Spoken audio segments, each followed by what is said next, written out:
Riley Davis of Heat Check CBB here, joined with my Heat Check cohort, Connor Hope, doing some more previews on the Sleepers Media YouTube channel. We're talking Alabama playing host to Clemson in the ACC-SEC Challenge. These are two high-powered offenses, and even looking at the matchups, it's a game like that to me looks like it's going to hit the 90s on both sides. And that's sort of what Alabama does every game is they get over 90 points and they can't stop anybody.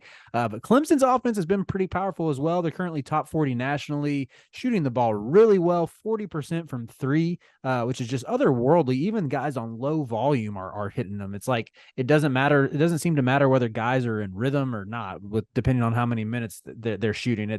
Maybe it's a little unsustainable, but I also just think they got a lot of good shooters. But have you got a chance to watch the Tigers yet, or any takeaways from them, or even the Tide as well and their ability to match that? I have. I watched the Boise State game against Clemson. Alabama, I watched a little bit more of simply because they were playing in that tournament with Oregon and Ohio State. Mm-hmm. For me, it's going to be really interesting when Alabama has the ball. Obviously, they're number one in the country per Ken Pom in adjusted efficiency on the offensive end. A lot of that has to do with the fact that they are top 3 in effective field goal percentage. They're top 10 in both 3-point percentage and 2-point percentage. And they rebound the ball on the offensive end at a top 15 clip. So they're not missing a ton of their shots. Their effective field goal percentage is 62.5%. Their offensive rebound percentage is almost 40. So the reason why I say that's going to be interesting is because Clemson, they don't offensive rebound well, but they crash the glass on the defensive end. PJ Hall has a really high rebounding rate. RJ Godfrey also. So it's going to be interesting to see who wins that chess match, because if you're Clemson, defensively, you're okay, not great, but the key to this game and the key to really beating Alabama the last couple of years is if you can prevent those second and third opportunities on the defensive end, you give yourself a shot. If you lose that rebounding battle on your defensive end, I think the magic number for Clemson is probably 25%.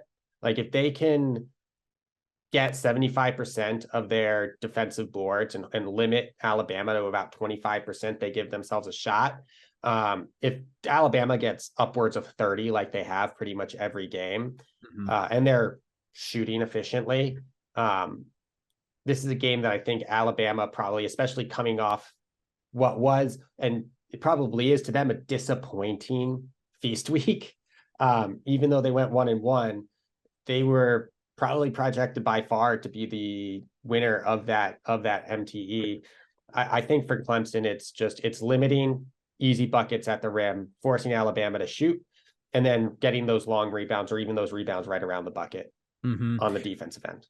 Yeah, it's really remarkable that, Alabama's continued their dominance on the offensive glass without Charles Bediako, excuse me on that, and Noah Clowney, that they've continued to really not miss a beat. It seems like Grant Nelson obviously has the athleticism to get on the glass and everything, but aside from him, it's like they're getting it from Muhammad Wade. They're getting it from Jaron Stevenson, who has not really, he's had less of a learning curve than you would expect from a reclass freshman that was really just like a top 25-ish guy in his original class. It wasn't like he was a top 5 can't miss type kid, still a 5-star nonetheless, but a reclass freshman who's been able to crash the glass a little bit. And Nick Pringle's giving them production some of there as well. So commendable effort on Oates' part, getting his guys to buy in and really not miss a beat there.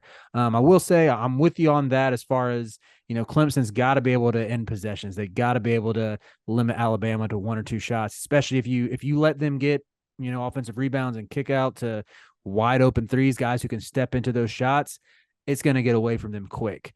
And, this is Tuscaloosa. It's a tough place to play. And you got to think a lot of those Alabama fans, even though they're a football school, they remember Dabo Swinney. They remember Deshaun Watson stealing some national championships from them in football. You got to think there's got to be a little bit of bad blood there that would help fans pack it out a little bit. But yeah, I'm looking to also see in the backcourt with both how Mark Sears and Aaron Estrada have played so far. Like those dudes haven't missed from 3, both over 50%. Clemson, I know their defense hasn't been to the level that it's been in previous Brownell years, but I mean, Chase Hunter is someone who's one of the better defensive guards in the ACC. He's got length, he's got size.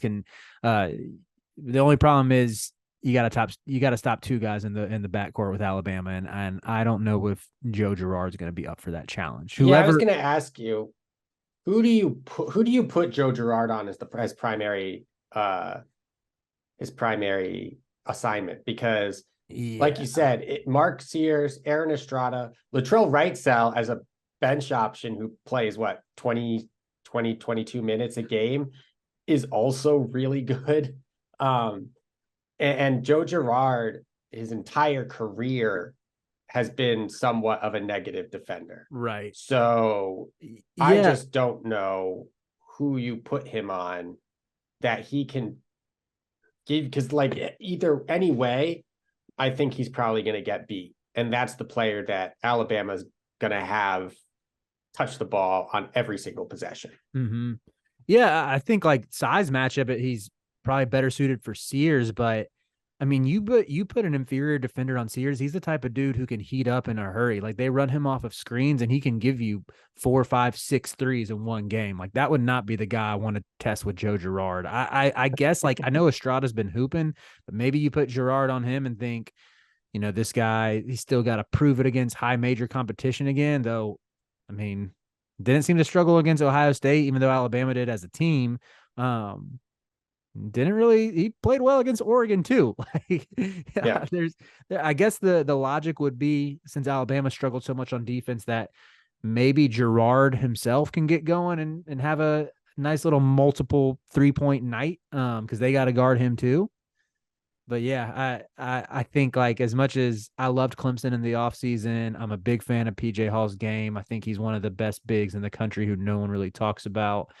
Uh, so it hurts my soul to say it, but I think Clemson's going to have a really tough time winning this game, even in a I shootout. do too, because you also have to consider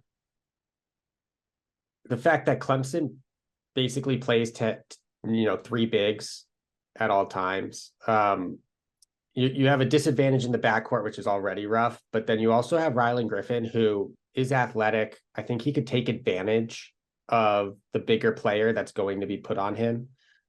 Maybe not getting to the rack, but at least you have to keep up with him as a 6'10", 6'8" type of player. Right. I just don't know how Clemson at all.